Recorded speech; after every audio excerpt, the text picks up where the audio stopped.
I'm Russ Wilhelm. I've been with the department since January of 2015, so just coming up on my 6-year anniversary here. I am a graduate from the University of Nevada, Reno, and I've been working intensively with native seed in Nevada for the past 4 years. Just to give you a little background on what I do here traditionally for the Nevada Department of Agriculture, I manage the seed program, meaning that I run the seed lab for the state of Nevada, so we'll intake and process seed samples to determine quality of seed that's being entered into commerce, as well as I'll inspect seed crops that are grown out for seed production here in the state of Nevada, and I will inspect for certification of seed. So really this native seed project came in by storm about 4 years ago, just by happenstance, and something that I poured a lot of resources into and I'm quite passionate about here. So with that, let's take it away. So a quick synopsis of the presentation. Restoration of rangelands throughout the Intermountain West has been an excitedly discussed topic for centuries. New strategies are on the rise throughout the West that will help promote rangeland health and longevity while assisting to suppress wildfire intensity and decrease the frequency of those wildfires, right? So several revegetation methods and new reseeding technologies will be investigated, and the use of locally adapted, genetically appropriate seed will be that focal point.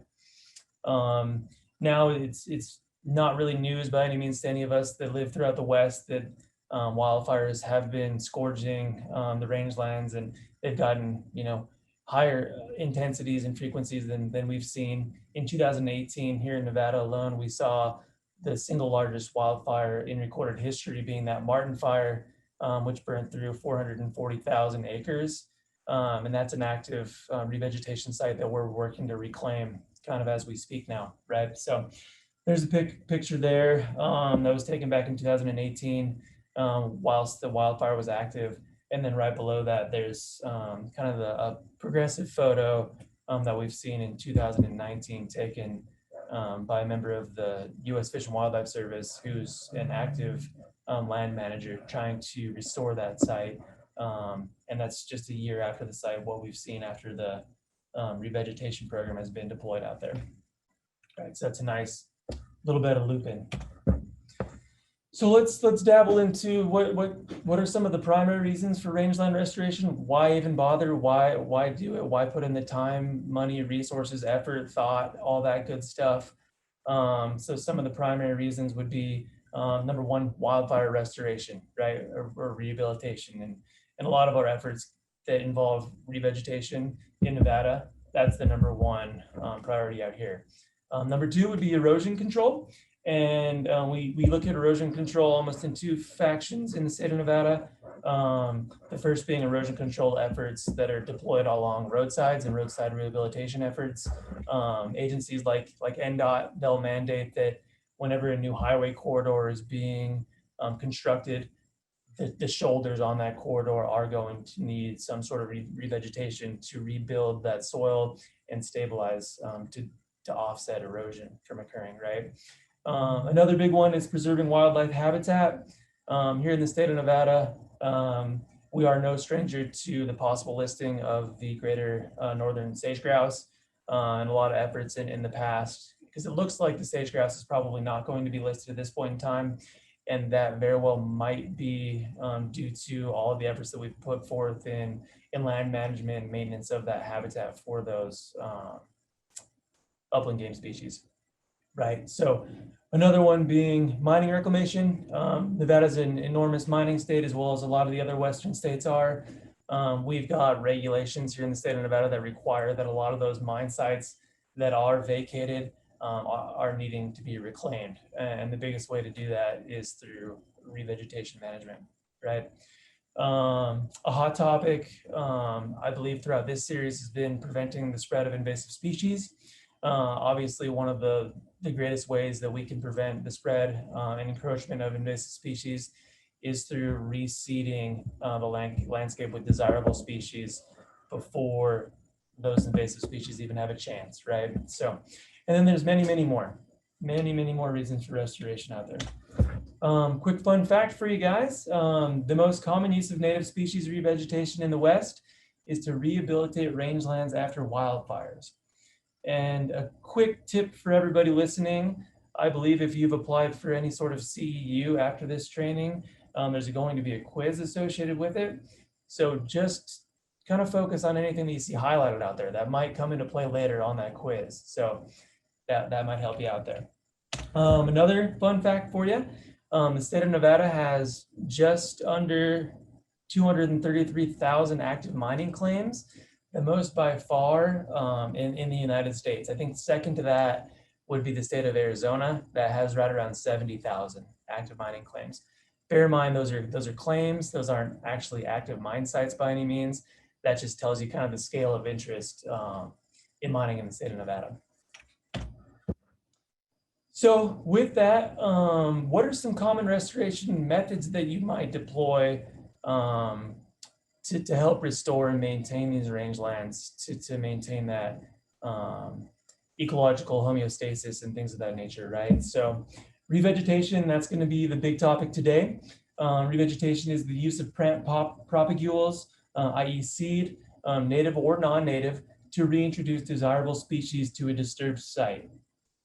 An example of that may be designing an herbicide-protected seed mix to reapply to a burn site. A second example of a common method would be grazing management. Grazing management would be defined as controlling the grazing habits of livestock or game to decrease the level of disturbance to a landscape. An example would be implementing a stockmanship principle to effectively rotate those livestock across allotments to limit the amount of disturbance that's occurring, right? Another one would be invasive species management, preventing the introduction or spread of undesirable species to a vulnerable site. An example of that may be using the application of a mazipic, which is a selective herbicide, goes by the trade name of Plateau in most cases, and applying that as a pre-emergent to a wildfire site to prevent the emergence of cheatgrass. And then the big one that kind of holds true for any real restoration plan is always to bear in mind that you need to be inventorying and monitoring just to track kind of what the status is of your restoration plan, what needs to be done, what hasn't been done, where you're failing, where you're succeeding. And inventorying and monitoring, that's defined as assessing the conditions of an area to determine the needs and strategize on control methods, right? And an example may be cataloging plant population densities and rating native species displacement, i.e. in Nevada. I mean, we've had a lot of focus on that greater northern sagegrass here. So today, for all my Marvel or comic fans out there, bam pow, we're really going to be focusing on revegetation, right? So revegetation strategies and application. For the most part, what we're going to talk about today is the whole basket of revegetation strategies that exist now and some of the research that's ongoing in order to deploy new technologies and incentivize new methods to offset, failure of revegetation and all of the effort that goes into that. So we'll talk about all the different components of revegetation, as well as, so of those components, you've got how to select the appropriate seed mix, when to plant that mix, and then ultimately how to even apply that mix, So a good quote that I found that kind of summarizes what we're going to be investigating today. Joe DiTomaso in an article known as Rangeland Invasive Plant Management. Revegetation is the most successful when used as part of an IPM program. IPM being Integrated Pest Management. It is essential to control invasive plants in order to create an environment more conducive to the establishment of desired vegetation that will fill the niche vacated by the controlled invader. Selecting the right species is critical to the success or even failure of rangeland revegetation programs. Seeded species must be capable of establishing and should be adapted to soil conditions, elevation, and climate on the site. So that's key, right? Soil conditions, elevation, and climate on the site.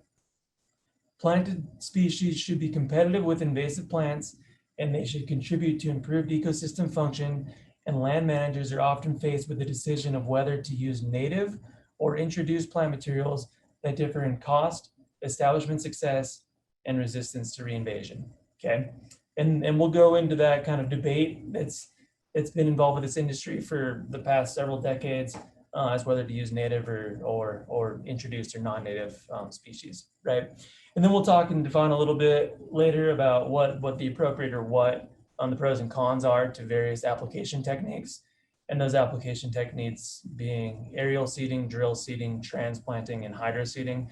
There are a few more out there, but those are the main 4 that we'll discuss today. So to get started, and for those that don't really have any experience in reseeding, revegetation, or anything of the mix, where to begin, right? Even if you're say a rancher and you've got 15 acres of fallow land or pasture that is being encroached upon, and you want to reseed that with something desirable or that has high forage quality. There are a couple tools out there that you can utilize in order to better your chances and be more pragmatic about your decision making when selecting species, right? So in rural settings, especially rangeland that are susceptible to wildfires, they require quick establishment followed by long-term stabilization, right? So the notion is to select a species that will establish quick, that will germinate, that will outcompete that invasive species threat, and then we'll have long-term stabilization that requires low maintenance for years to come, right? So the key is to find the ideal ratio that will encourage long-term and stable establishment. And the way that we do that is by establishing majorly just 3 growth habits or categories of plant species. The grasses, the forbs, and the shrubs, and we create a ratio that encourages a representative growth and ecological establishment over time, right? So, Mary, do we have a question? There is a question. It's about establishing a Bee City USA campus. So I don't know if that's that might not be relevant. Yeah. You know? But so what I will tell you, Barbara, is if you want to go ahead and get a hold of the state of Nevada entomologist Jeff Knight, you can find his contact information online and he'll point you in the right direction. There you go.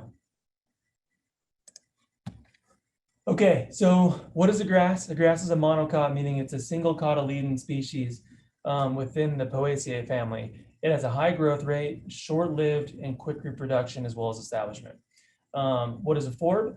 Forb is a non-grass herbaceous flowering plant that has a moderate growth rate, medium to long lifespan, moderate reproduction, and delayed establishment. And then finally, what is a shrub? Shrub would be a woody plant species with multiple branches / stems, which has a slower growth rate, a longer lifespan, limited on the reproduction side, and then delayed establishment there. So Russ, there was a question that came through. Okay. How would you seed on a rocky and steep hillside where a drill would not be possible? Yeah, so Genevieve, we will get into that a little further when we talk about application. I'll go through and I'll define all the application methods that I know of. So I think that might answer your question a little later on. So we'll get to that in a bit. So the 4 major plant growth habits that we know of are going to be grass, forb, shrub, and tree. And those are largely the ones that we deal with in the restoration community consistently, right?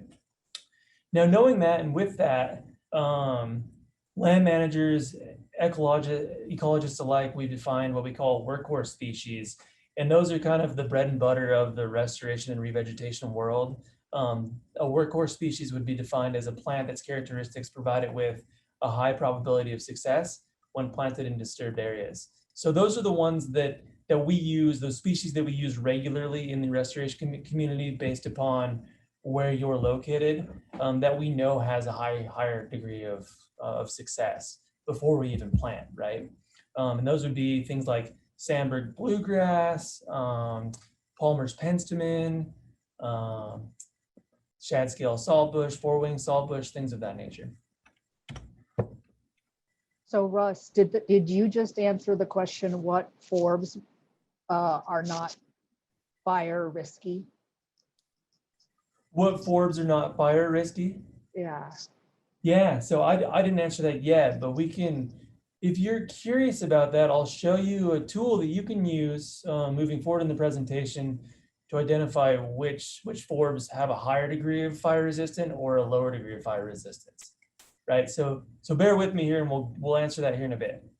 So here we are, right? So there are a few resources out there if you're kind of an amateur, you're just investigating revegetation tactics for your own backyard, or you just kind of want to know what species are in your area, things of that sort. The USDA houses a plants database, a portal where you can essentially look into which plant species exist in your given region. And honestly, it's a huge catalog of every known plant species existing within the United States, as well as upwards into Canada. So I think that I'll be able to do a quick walkthrough to show you how this tool works. If I can start a new screen share. So Mary, I think that's switched over. Yes, we can see it. It's kind of small. I don't know if you can do a Control+ to make it a little bigger. I think once I get into here, it should blow up. Okay. Is that better? If anyone wants to put in chat, if they need it, can't see it, do so. But otherwise, yeah, go ahead. And I can even do this for us, Mary. I'll put the link in the chat so people can kind of play along too. So yeah, so this is the USDA plants database. Within that, if you go to Google and you just type in USDA plants, it'll direct you to this web page. And within that, there under the search queue, there's an advanced search hyperlink that you can select, and that'll direct you to this page here where you can actually input feature information that you're looking for based upon whatever scenario you may have, and it'll refine species based upon what desired characteristics you have, right? So within this, say we're looking for species that only exist in Nevada, right? So we'll display that. We'll go so far, I mean, and you can even break it down to the county level if you wanted to. So if you were in Auburn County, Oregon, and you wanted to go ahead and just only find known species within that specific county, you could do that using this tool, which is a phenomenal feature. And it has great opportunities there. So, and then we'll go through and we'll select, and you can go through and you can delineate out, you know, taxonomically what specific species you want, and it'll give you information pertaining to those specific species. But we're just going to do a general search today, and we'll go down and we'll look at morphology as well as physiology of any plants that exist in Nevada now. And be sure that when you're going through this, when you select, you know, your given state or province, that you hit display, and then when it goes through and it disseminates out all those results, it'll display, you know, what characteristic you were selecting for. So if we go down to morphology and physiology, we can select an active growth period because we want to see when will this specific species be in active growth. And spring and fall can be selected, spring and summer, fall, all the different seasons there, right? But for just the sake of this example, we'll do any. And then we'll go down to answer that question about fire resistance.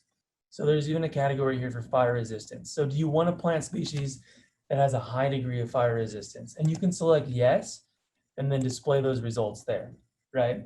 And then to do you one better, we can even go down and say we're looking for a species with a high drought tolerance, right? So we'll select any there, and you can break it down to low, medium, and high based upon your annual average precipitation. But for the sake of this example, we'll just do drought tolerance. And then you can get so specific where, you know, you want cold stratification required, or whatever the pH of your soil type might be, salinity tolerance, things of that sort, right? But we'll go ahead and we'll display the results based upon what we have selected. And it'll give us a list of every species that meets those components within the state of Nevada, right? So it's a huge list, and then you can go through and you can select these and determine exactly what might fit based upon your given climatic area or whatever your circumstances might be. But for the sake of this presentation, we'll select one and that's Atriplex convertifolia, also known as shad scale saltbush. And that'll show you right here on the display that it's a native plant species that's distributed throughout multiple states in the United States, largely on the west, right?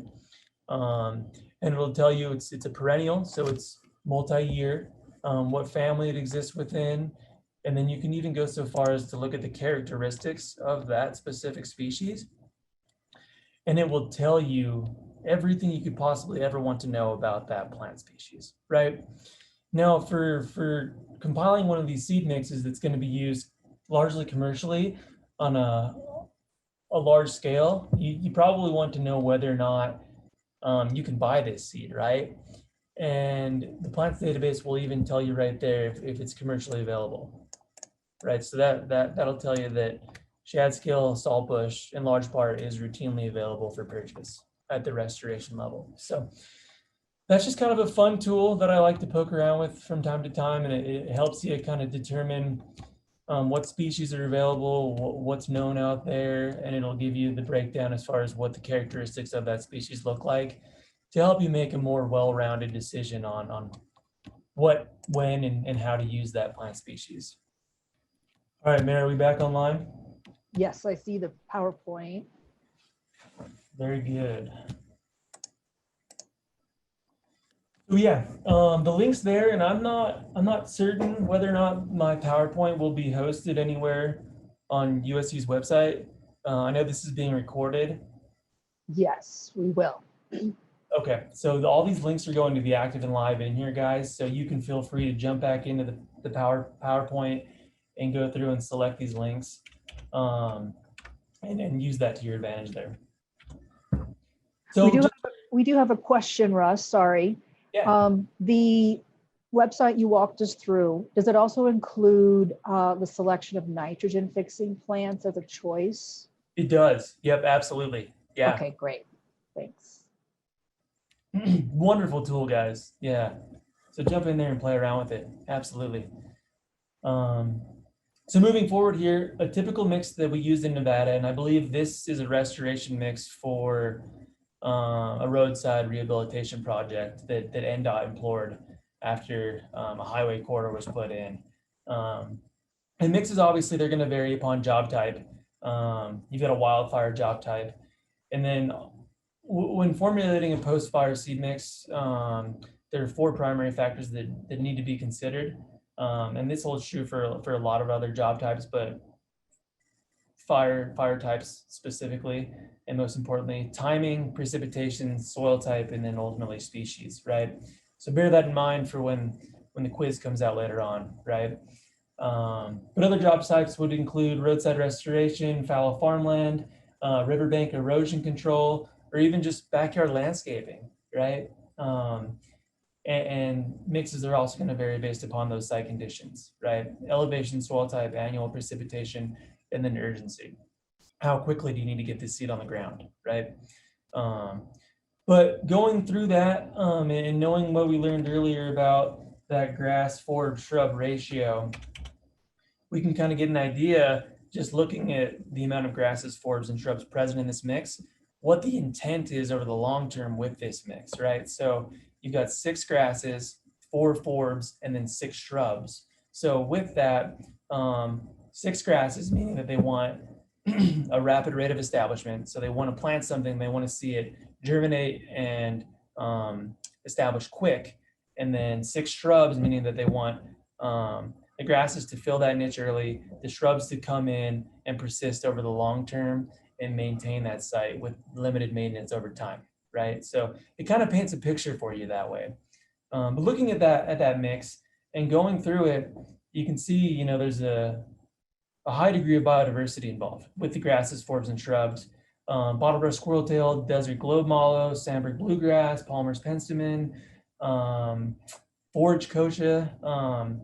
So one other thing to bear in mind is do you want your seed mix to have a high degree of pollinator friendliness, right? So there's a few pollinator species in there as well that would encourage pollination to occur also, right? So it's good habitat for insects alike as well. So just one thing, can you spot the non-native in here? There's only one, and I don't know if anybody wants to put it in the chat or whatever it might be, but I don't know if anybody can look through that list real quick and tell me exactly what the non-native species in there would be. There you go, Amy. There's David. Hey, David. Gail. Is that Michael back? Yep, you're right. Everybody's right. Forage kochia. Good job. And I mean, with forage kochia, there's a whole other debate surrounding that and its value in revegetation programs on rangeland and rangeland restoration. We're not going to delve too far into the weeds on that by any means, but just know that of those 16 species in that mix, the one non-native is forage kochia. And that might come into play later on the quiz too. So once you've determined exactly what species you're planning on using, then you need to figure out exactly how much of that seed you need to use in order to apply the appropriate amount back to the rangelands. So each species has a recommended seeding rate based upon two factors. The first factor being that pure live seed percentage, pure live seed being the percent purity of the seed lot. So the total amount of seed contained in a seed lot that is that actual seed. That's not weed seed, that's not any other crop species, that's not going to be inert matter. It's what percent of a seed sample or seed lot is in fact that seed and has the potential to germinate. And then times the percent germination. So the percent germination would be of the pure seed, how many percent actually germinated. So if you're testing 100 seeds and 75 of those 100 seeds germinated, that would be a 75% germination. So you take that percent purity, you take that percent germ, you multiply them, and you divide that by 100, and then ultimately you get your pure live seed percentage. So you know if you've got 1 pound of seed, but only 50% of that seed is pure live seed, you need 2 pounds of seed in order to meet 1 pound of pure growable seed, right? Healthy seed. Then the second factor when calculating a seeding rate would be the number of seeds per pound. And with that, for example, Indian ricegrass, Achnotherem hymeneoides, 161,920 seeds would be presumably present in 1 pound of Indian ricegrass, right? And the way that you can find that out is actually by going back into that plants database and looking up the characteristics of whatever species you have in mind. I've got an example here using Atriplex convertifolia, that shad scale saltbush again. So when you go back down and you select your species, you hit characteristics, you'll find this sheet populate, and it'll have a feature on there indicating what the recommended planting density per acre, both the minimum and maximum might be, right? So you can use that as a factor to determine exactly how much seed you want to throw back onto the range. So first and foremost, you need to know the total seeds per pound. So for Atriplex convertifolia, it's estimated that there's around 60,000 seeds per pound. And then for the example that I've given here, I just made up a pure live seed percentage. So say this lot's got a 42.56% pure live seed percentage. And you're only planning on putting 1,200 seeds down per the acre. So what you do is you divide your 1,200 by the total seeds per pound to get your planting density per acre. That boils down to around 0.25 pounds, or 0.025 pounds. But you want, you know there that you have a PLS of 42.56. So you really need to double that in order to meet your standard of 1,200 seeds per pound. So the total rate to plant per acre is going to be about a half pound or 0.05 pounds or 22 grams per acre. So a really, really small amount of seed, right, guys? Because you don't want to overpopulate. You want to kind of ride that fine line of how much seed you're putting in on the acre basis. And then you also have to realize that you will be incorporating this species into a greater mix at the end of the day. All right.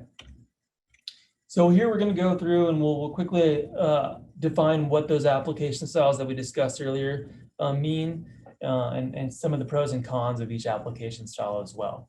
Okay, so number one would be aerial seeding, probably the most attractive, funnest, most enticing aspect of applying seed back to the landscape. That would be the use of a plane, helicopter, or now even drones are being looked at for the use of applying seed back to the rangelands to dispense seed over a designated area, right? So some of the pros to aerial seeding are site access. You're not limited by terrain at that point in time. You're able to fly directly to the epicenter of your application site and just let it rip. And then the rate of application, right? So you're able to dispense a high volume of seed in a shorter window of time based upon the other application methods. A con, expensive. Obviously, planes and pilots are going to be expensive. And couple that with the seed and everything, it's a pretty penny to utilize the aerial seeding methods. But in a lot of instances, especially post-wildfire, aerial seeding is largely one of the best methods to use if you're trying to get seed out on the ground quickly, right? And then another con of aerial seeding would be you've got limitations on seed quantity. There's only so much seed that you can put into that hopper of that plane, right? Second application would be drill seeding. And then, okay, so second application would be drill seeding. Drill seeding is defined as the use of a rangeland drill seeder to sow seed directly into the ground while effectively covering the seed after planting. So standard method that's largely employed in the agricultural sector when farming. Drill seeders are largely used. Same concept on the rangeland. So you've got an attachment that goes on the back of a tractor or a pulling device that you dump seed into, and then there's pulleys and wheels that run that seed down into the ground at a specific rate. And then that seed's covered up afterwards. So you're directly planting that seed back into the ground versus aerial seeding, where it's really just a broadcast method of seed where you're throwing seed out the window and then hoping that it hits the designated site, right? One pro to drill seeding would be precision planting. So you're able to actually put that seed directly in the ground where you want it to go. And then the second one would be ground cover. You're able to cover quite a bit of ground over a limited period of time. Con would be limitations on access, largely when we're dealing with rangeland settings. The terrain out there can get pretty rough and rocky. So getting, all this equipment out there might be pretty difficult. And with that, another application style, transplanting, and that's actually taking live plant material and directly sowing that into the ground. So taking plugs or nursery stock and directly planting that into the ground. The pro would be you've got a higher rate of plant establishment. You're already planting an actively growing plant, so the chances of that plant taking off and actually establishing is a lot higher than using seed, which needs the right circumstances in order to actually grow and thrive, right? When putting a live plant on the ground, obviously you're going to have a higher rate of success that way. One con might be rate of application. It can be an expensive investment, and then limitations on ground cover. You've got one guy planting one plant, over multiple courses throughout the day. You also do have the ability to use mechanized transplanters also, and that's something that's being looked at as well to increase the rate of application. And then the fourth method would be hydroseeding. Hydroseeding is the process of using a mixture of seed, mulch, and liquid in order to broadcast a slurry of seeds onto a project site, right? So, and you can see in the photo there, you essentially have a tanker with a manned gunner, and the gunner's directly applying a mixture. It's a kind of a super fluid of mulch and liquid and seed that essentially paints the ground with a mixture of seed. It's less susceptible to wind blow and things like that. And with that, you've got a high degree of application control and a higher rate of establishment because that seed will stick. And with the medium around it, it has more potential to actually germinate based upon the liquid that's there and the mulching and everything in the mix. So one con, it can be expensive and the rate of application can be pretty slow. Also with that, you've got limitation on access as well. But based upon the question that we got earlier, as far as what the best application method would be for a gravel site, uh, an extreme slope gravel site, I might recommend hydroseeding in that instance. So Russ, there were a few questions that came in about the formula of the seed that's being applied, which I think you talked about. So Wendy asks about multiple types of seed. Do you use the formula, or do you divide the total seeds by each type, a percentage of that? Yep, so what you would do is you would break down the formula on a species by species basis. So you would have to run that formula for each species and then include that in the mix that way. Okay, great. And another one was, does the same ratio apply to high desert native grass seed for high elevation? It's the same ratio as far as grass forb shrub ratio. Yes, I believe. So that was just an example ratio. I mean, when you're so that ratio that was discussed earlier, that was relevant to a roadside restoration mix. So that's just, you need to tailor your ratio based upon the climatic and specific conditions of the site that you're dealing with. So probably not, but it really depends upon what your intentions are for the long term, right? If you're just looking for quick establishment and trying to offset the encroachment of invasive species, you might want to go ahead and increase the grasses, decrease the forbs, and even decrease the shrubs there. But I would always recommend that you want to have a well-rounded representation of all grass, forbs, and shrubs, just to heighten the level of biodiversity and stabilize and maintain a well-functioning ecosystem in the long term. But yeah, I mean, it really depends, right, on the circumstance. But yeah, Jack, if you have any other questions, feel free to contact me as well. I'll be here for you after the presentation. So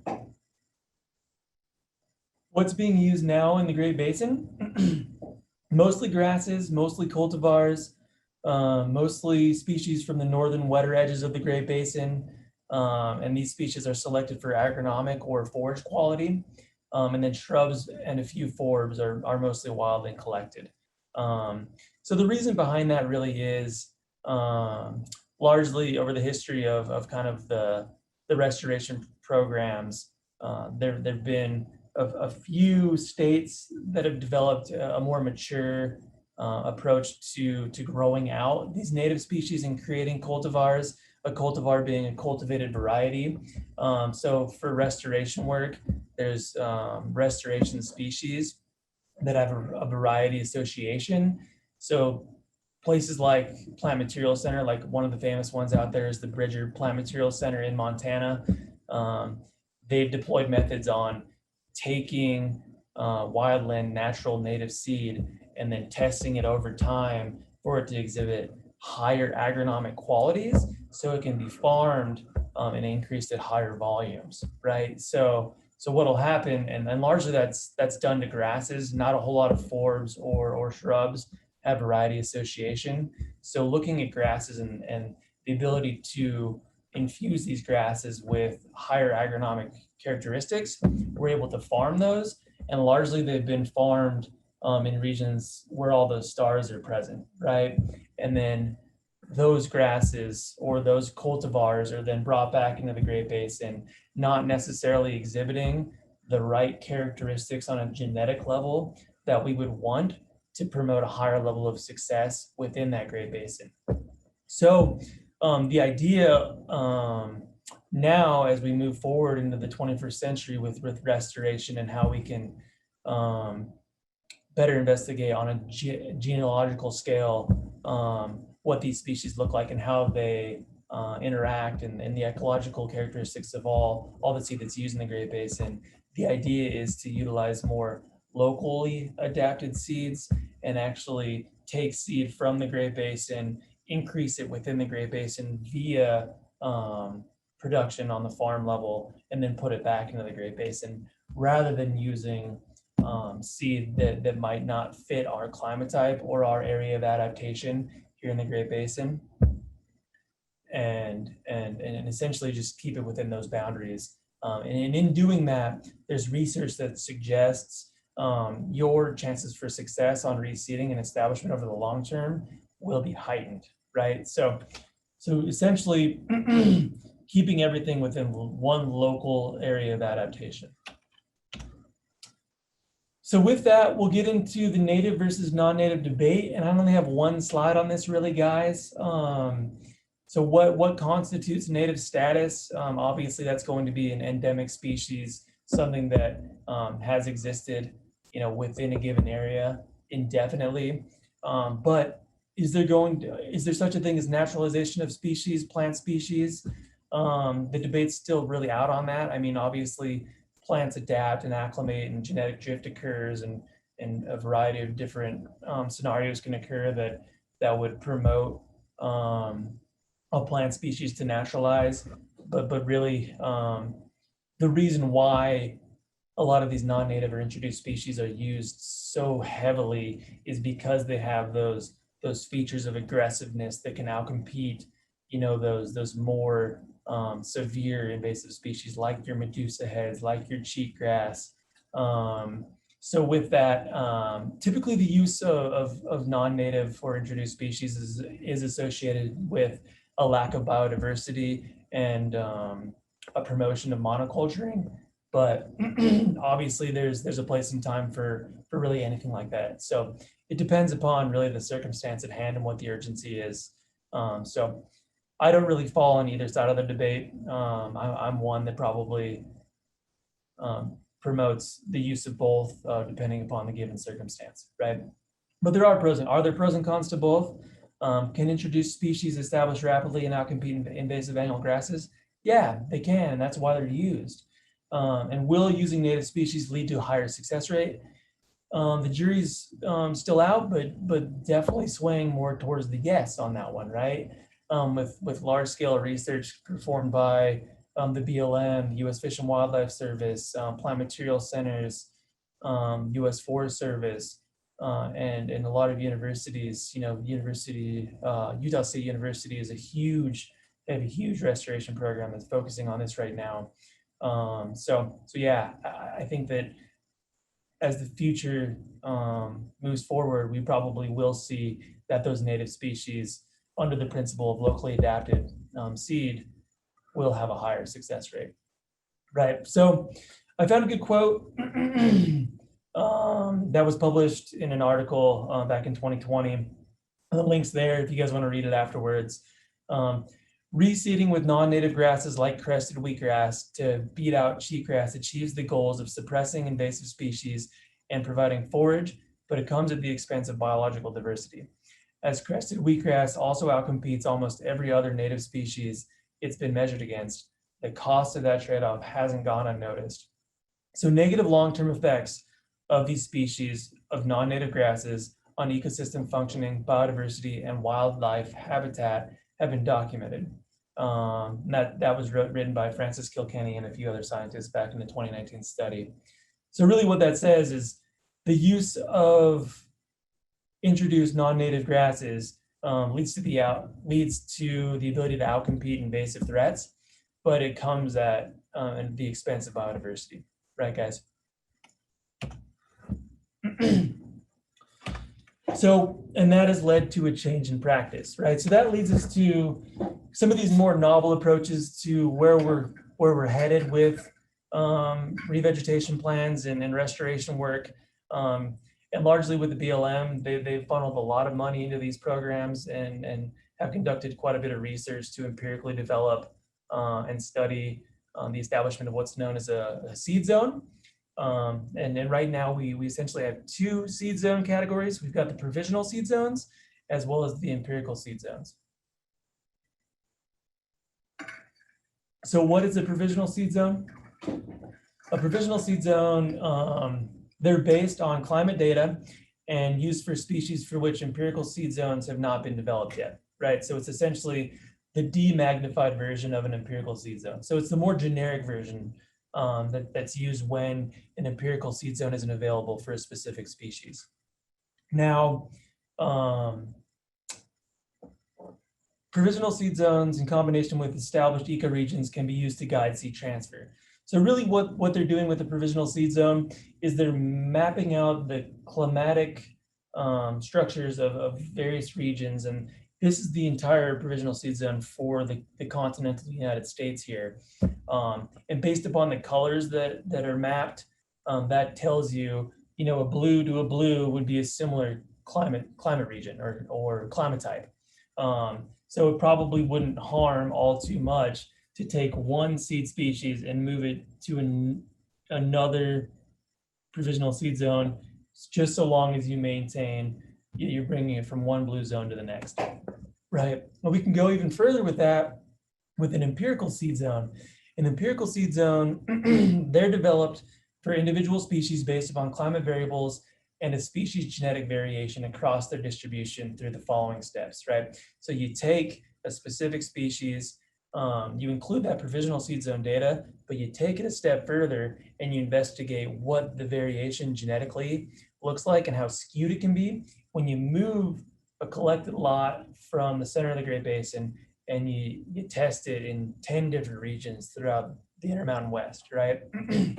So the 3 steps would be: researchers collect seed from diverse geographic and climatic areas of the targeted regions, and then they evaluate plantings from collected seeds in common gardens for production, morphology, phenology, and physiological traits.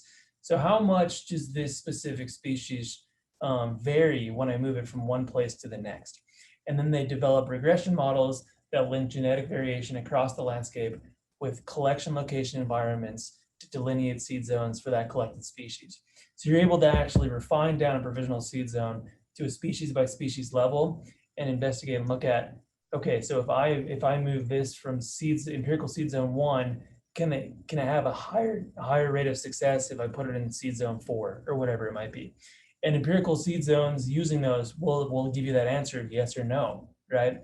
And with that leads us to the whole concept of locally adapted plants. So really, to boil down both the provisional seed zone notion as well as the empirical seed zone, at the end of the day, what we're looking to kind of maintain is the usage of locally adapted plants, or a plant that performs better in a particular environment than other individuals of the same species and is more likely to establish and persist. So land managers right now in Nevada are emphasizing the use of locally adapted seed. So with the usage of seed zones, we're actually quantifying the chances for success, right? So if you look there on the left, that's the provisional seed zone map for the Great Basin region. So that's essentially just a map of all the variable climatic regions throughout the Great Basin. Then you take that, you put a magnifying glass on it, and you specify a certain species. In this instance, this is the empirical seed zone map for Basin wild rye, Lamus cinereus, and it tells you based upon the various zones, the hues of color, that if you move a collected or even a produced Basin wild rye from, say, seed zone 2, there's a whole slew of other areas throughout the Great Basin region that, in all likelihood, that seed, when planted in that same region or zone, will have a higher degree of success. Right now, we have only in the Great Basin area, we have active empirical seed zone data for just around 20 species. And there's over 800 known plant species within Great Basin National Park alone, guys. So there's a lot of work to do, right? And with this, I think that we will see a progression and a modernization of revegetation strategies that will lead to kind of the end goals, right, that we've been searching for this entire time, where you have a high degree of establishment, low maintenance, and stable ability for over the long term, right, when we employ these tactics. So really the problems with the current approach is there's really only 2 options that we have, right? The option to use either a cultivated variety or locally collected plant species or seed species. Cultivated variety, the problem there would be many cultivars and named releases are a poor fit between seed source and restoration site. That can lead to less effectiveness. Cultivated varieties do not restore or mimic natural population functioning. That's known. Cultivated varieties potentially disrupt ecological relationships. So what does that do as far as on the ecological level for the promotion of kind of genetic biodiversity and that homeostasis on the local level?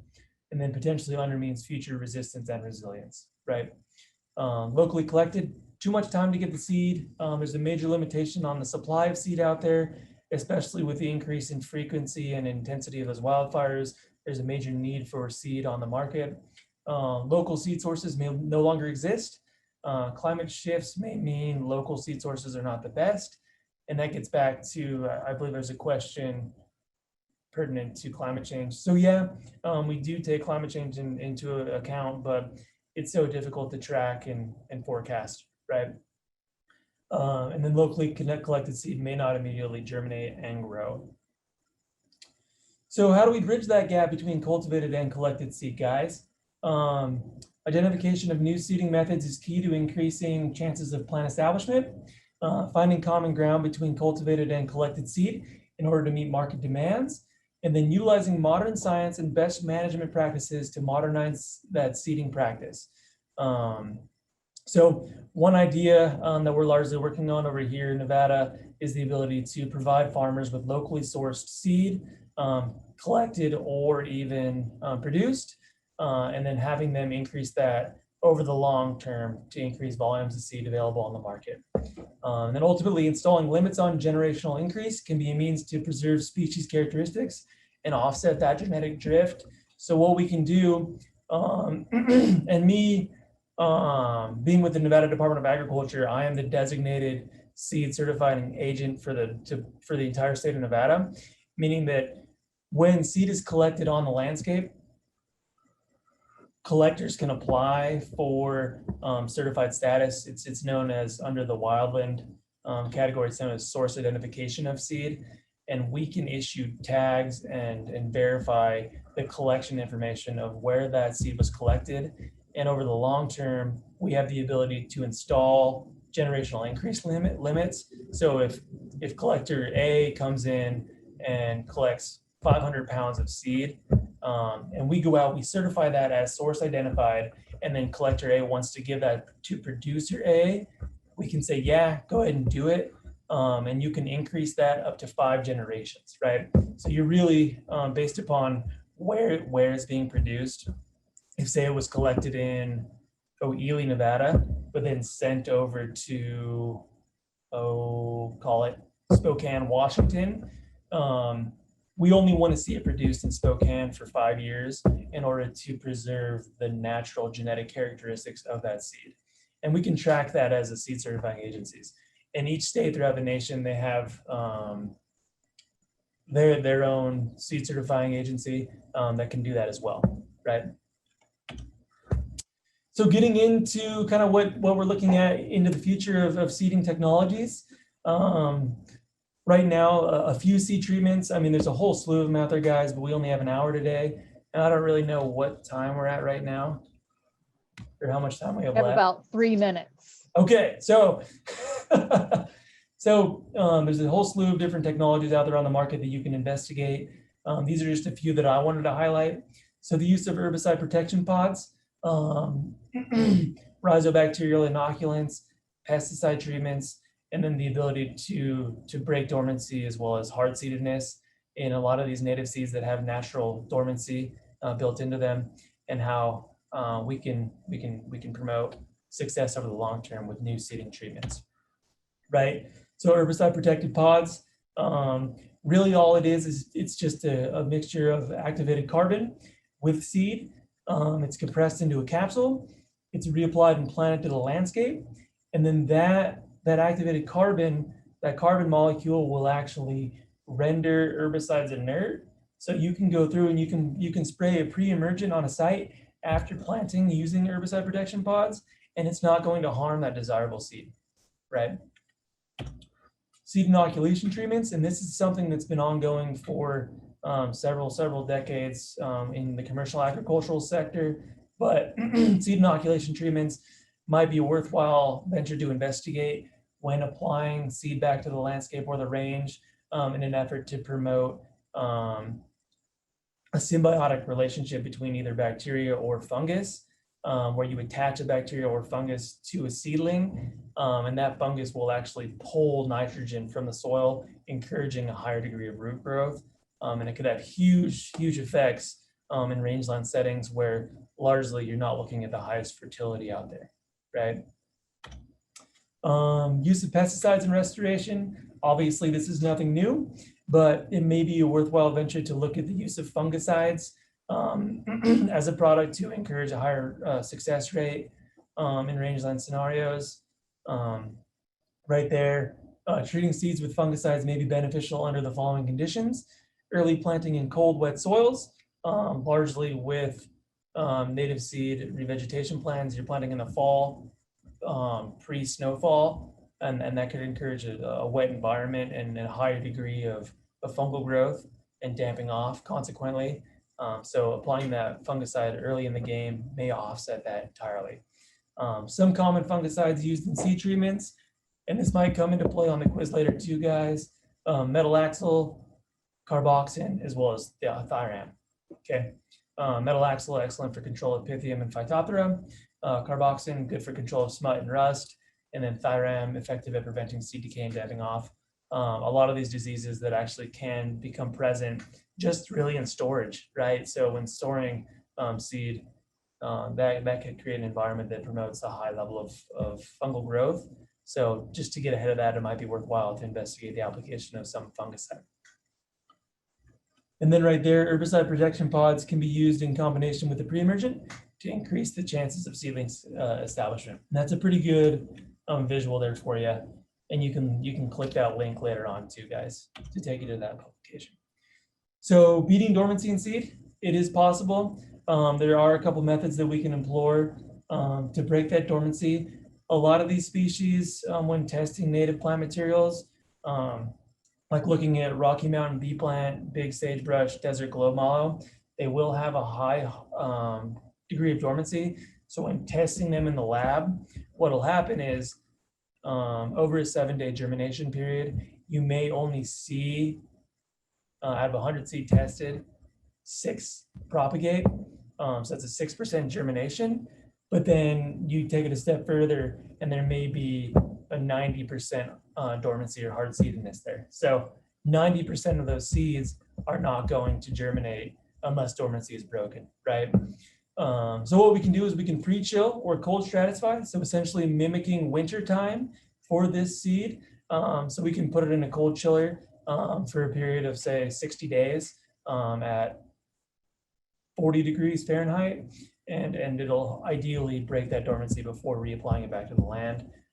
For physical dormancy, where the actual seed coat is too hard to be permeable by water, we can actually scuff that or scarify it with sandpaper.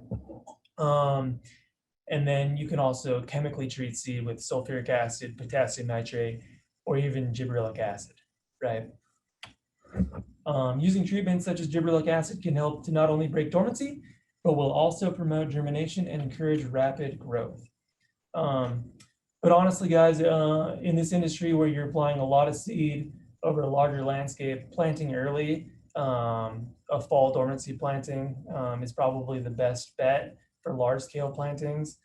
Just bear in mind that planting early does still have its risks with early germination and winter kill off. So what does the 21st century hold for rangeland restoration? Where are we moving in the future? You know, you look back to the Wright brothers and their first plane that had to be physically thrown into the air to take off, and now where we are now with SpaceX's Falcon 9 rocket that's able to blast off and re-land. So same old true proceed. I mean, we're always moving forward. Research is still ongoing and being conducted, and who knows what'll be the case in the next 20, 30 years, guys. But That's pretty much it. And a lot of this research has been possible due to the National Seed Strategy for Rehabilitation and Restoration, which is, the vision of putting the right seed in the right place at the right time. So that is a product of the BLM and other federal agencies. But yeah, sorry I went over, guys. That's the presentation there. Feel free to ask any questions, any comments. I'm here for you. Thank you, Russ. So everyone who's listening, I put in the link to the evaluation survey in chat just now. So it's right at the bottom there for you to click on, and also CEU information will be at the end of that link. So be sure and visit that link in the chat. But Russ, there are several questions. Okay. I know a lot of people need to leave because it's already been an hour, and if you leave, that's totally fine. You can go ahead and click that survey and exit the webinar as you need to. Okay, so the first question, when planting native pines and firs, is there a way to discourage deer? Well, yeah. So you're going to be transplanting, I would presume, using saplings. The best way to really deter any sort of mammalian feeding would be just to wrap, right? So using just chicken wire, standard chicken wire, or even putting cones around the plant material. That would be your best way, really. Okay, great.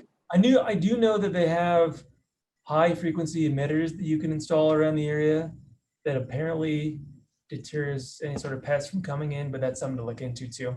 But really just the old school usage of chicken wire could work out pretty well. Okay.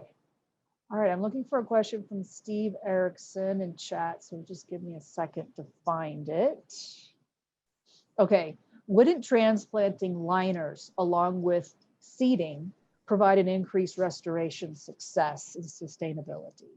So he's thinking of getting, transplants.